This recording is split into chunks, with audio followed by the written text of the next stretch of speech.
going to work on Technique 11 of the Mixed Media Morsels, which is torn paper strips.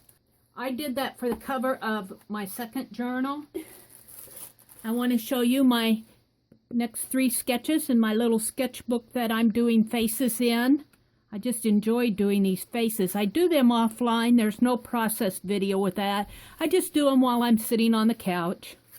And today I worked on this young child.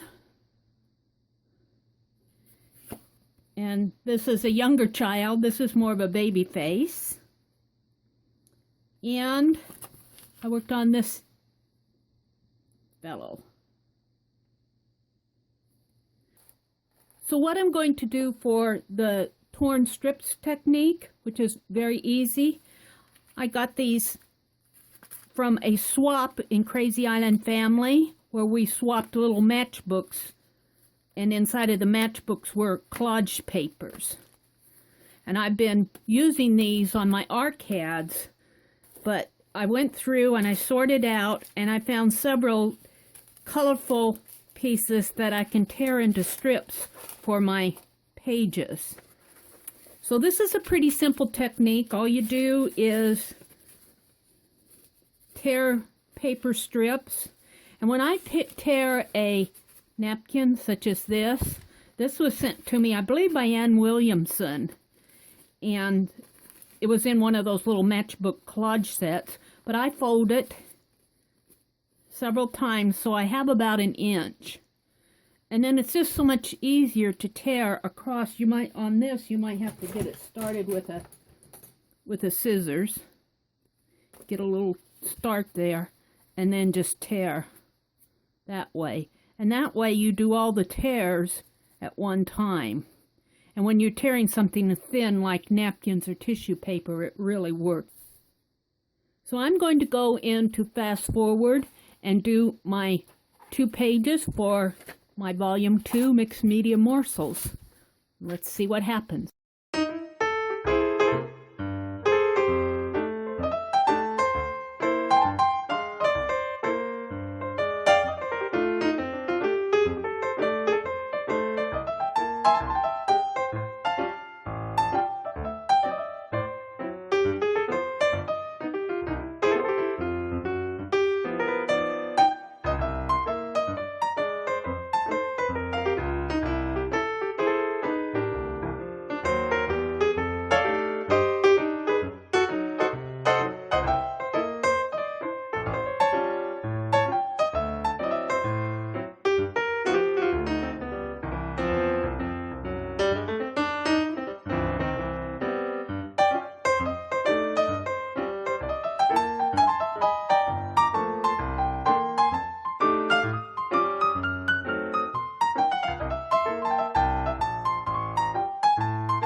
My pages are trimmed and dry enough to work on.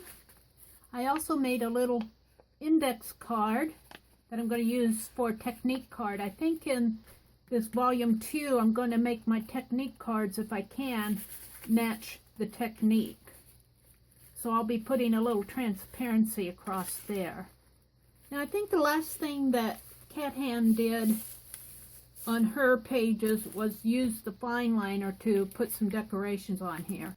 By the way, there's a link to Cat Hand's Technique 11 video and her channel in the description box below.